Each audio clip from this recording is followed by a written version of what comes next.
नमस्कार, आप देख रहे हैं आर्य न्यूज। मैं हूं आपके साथ पल्लवी सिंह। रुक करेंगे दुनिया भर की और दिन भर की बड़ी खबरों की ओर। बता दें कि आजादी का अमृत महोत्सव के मौके पर इस बार गणतंत्र दिवस परेड भी खास होने जा रही है।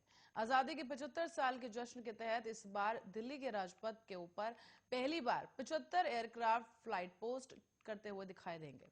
इनमें से 5 राफेल विमान भी फ्लाइट पोस्ट करेंगे और एयरफोर्स की PRO wing commander Indrani Nandi ने सोमवार को बताया है कि इस बार सबसे भव्य फ्लाइट पोस्ट किया जाएगा। इस दौरान आपको बता दें कि वायुसेना में नेवी और जहाज भी हिस्सा लेंगे। उन्होंने कहा है कि राजपथ के ऊपर 5 राफेल भी उड़ाए जाएंगे। इस दौरान यह भी कहा गया कि 17 जैगुआर फाइटर एयरक्राफ्ट 75 की शेप में आसमान में उड़ते दिखाई देंगे। इसके अलावा MiG 29K और P-81 सर्विलेंस एयरक्राफ्ट भी आसमान में छाने की तैयारी कर रहे हैं। कोरोना वायरस महामारी संबंधी हालातों के मद्देनजर दिल्ली में इस साल 26 जनवरी को गणतंत्र दिवस की परेड के दौरान करीब 24,000 लोगों को उपस्थिति की अनुमति दी जाएगी। सूत्रों ने बताया है कि देश में वैश्विक महामारी की मार पड़ने से पहले 2020 में करीब 1.5 लाख लोगों को परेड के दौरान उपस्थित रहने की अनुमति हुआ करती थी। उन्होंने बताया है कि पिछले साल कोविड-19 के प्रकोप के बीच गणतंत्र दिवस परेड का आयोजन किया गया था और करीब 25,000 लोगों को इस दौरान उपस्थित रहने की अनुमति थी। सूत्रों ने यह भी बताया है कि पिछली बार की तरह इस बार भी वैश्विक महामारी के कारण मुख्य अतिथि के रूप में विदेश से किसी भी गणमान्य व्यक्ति को संभवतः आमंत्रित नहीं किया जाएगा।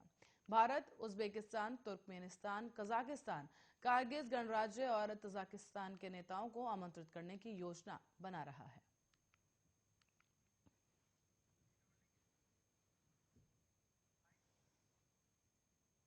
और उत्तर प्रदेश में चुनाव की घोषणा के बाद अब प्रदेश का राजनीतिक तापमान चरम पर है। एक तरफ जहां विपक्ष सरकार पर हमला बोल रहा है, तो वहीं सरकार की ओर से भी विपक्षी दलों पर पलटवार किया जा रहा है। इसी क्रम में प्रदेश के मुख्यमंत्री योगी आदित्यनाथ ने समाजवादी पार्टी का करारा प्रहार किया है। योगी आदित्यनाथ ने कहा कि समाजवादी पार्टी ने पेशेवर अपराधियों को टिकट देकर अपने वास्तविक चरित्र को दिखा दिया है।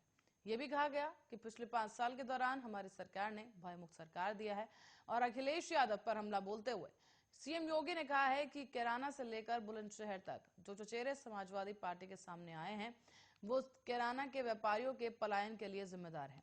मुजफ्फरनगर के दंगों के अपराधियों को और पेशेवर हिस्ट्री शीटर को अपना कैंडिडेट बनाकर समाजवादी पार्टी ने अपने वास्तविक चरित्र को एक बार फिर से राज्य की जनता के सामने पेश किया है। यह भी कहा गया कि कोविड प्रबंधन पूरे विश्व ने देखा कि वैज्ञानिकों ने कहा था कि सेकेंड वेव अधिक खतरनाक होगी, लेकिन सरकार ने जीवन और जान बचाई है। आज तीसरी लहर दस्तक दे चुकी है और मैं तीनों वेब के दौरान यहां आया हूं। प्रदेश में 5,500 से अधिक जगह पर जागरूकता कार्यक्रम चलाया जा रहा है। उन्होंने ये भी कहा कि गाजियाबाद में फर्स्ट डोज 98% लोगों को दी जा चुकी है। ऐसे में 69% लोगों को दूसरी डोज भी दी जा चुकी है। साथ ही सीएम योगी ने कहा कि 15 से 18 साल के किशोरों ने वैक्सीन लेने को लेकर उत्साह दिखाई दिया। सीएम योगी ने कहा कि वैक्सीन के खिलाफ कुछ लोगों ने दुष्प्रचार किया है और वहीं हर किसी ने स्वीकार करते हुए भारत की वैक्सीन को अच्छा बताया है। आज दुष्प्रचार करने वाले चारों खाने चित हैं।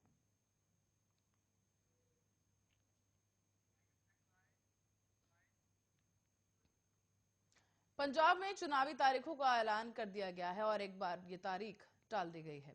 अब 20 फरवरी को वोट डाले जाएंगे। पहले चुनाव आयोग ने 14 फरवरी को वोटिंग की तारीख तय की थी। इसके बाद अब रविदास जयंती को देखते हुए अलग अलग राजनीतिक दलों ने चुनाव टालने की मांग की थी। इसको केंद्रीय चुनाव आयोग ने अब मान लिया है और वोटों की गिनती तय तारीख के मुताबिक 10 मार्च को ही की जाएगी। बता दें कि पंजाब के मुख्यमंत्री चरणजीत सिंह चन्नी, आम आदमी पार्टी, बीजेपी और अकाली दल ने चुनाव आयोग से चुनाव टालने की अपील की थी। इन लोगों का कहना था कि 16 फरवरी को श्री गुरु रविदास की जयंती है। इस मौके पर लाखों की संख्या में लोग बनारस जाते हैं। इसको ध्यान में रखते हुए चुनाव आयोग तारीख बदले। पत्र में अनुसूचित जाति वर्ग से आने वाले मुख्यमंत्री चन्नी ने कहा था कि राज्य में बहुसंख्यक आबादी 32% दलितों की है। 10 से 16 फरवरी तक राज्य में बड़ी संख्या में अनुसूचित जाति के श्रद्धालुओं के उत्तर प्रदेश के बनारस जाने की संभावना है। ऐसे में इस समुदाय के कई लोग राज्य विधानसभा चुनाव में वोट नहीं डाल पाएंगे। गुरु रविदास की जयंती 16 फरवरी को है और पूर्व मुख्यमंत्री अमरिंदर सिंह के नेतृत्व वाली पंजाब लोक कांग्रेस ने भी चुनाव को एक सप्ताह के लिए टालने की मांग का समर्थन किया है। सूत्रों के मुताबिक मांग को देखते हुए चुनाव आयोग की पंजाब में मतदान की तारीख बढ़ाने के मुद्दे पर आज एक अहम बैठक भी हुई। इस बैठक में चुनाव की तारीखें बदलने का फैसला किया गया।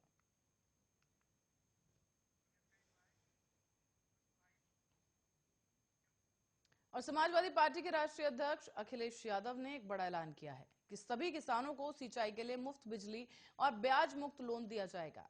राजधानी लखनऊ में एक प्रेस वार्ता के दौरान पूर्व सीएम ने कहा है कि किसानों के लिए बीमा और पेंशन का भी इंतजाम किया जाएगा।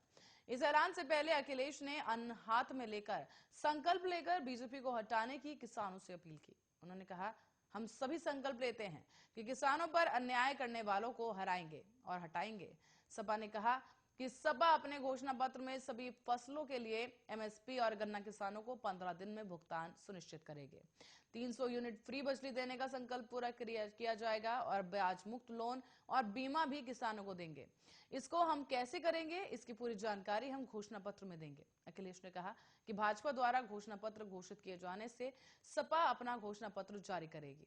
अखिलेश ने कहा है कि किसान नेताओं और किसानों को संघर्ष करने के लिए धन्यवाद देना चाहता हूं। बीजेपी ने वोट के लिए 3 कृषि कानून वापस लिए। हम किसानों पर अन्याय करने वालों को हटाने का संकल्प ले रहे हैं। सपा नेता ने आरोप लगाया है कि भारतीय जनता पार्टी के नेता आचार संहिता का उल्लंघन कर रहे हैं। चंद्रशेखर से जुड़े एक सवाल पर अखिलेश ने कहा कि जब 2 सीटें दी गई तो उन्होंने स्वीकार कर लिया, लेकिन फिर पता नहीं क्या हुआ, उन्होंने इनकार कर दिया। ऐसे में सपा का क्या दोष है? उन्होंने कहा कि छुट्टा जानवरों के चलते सबसे ज्यादा जान यूपी में गई है।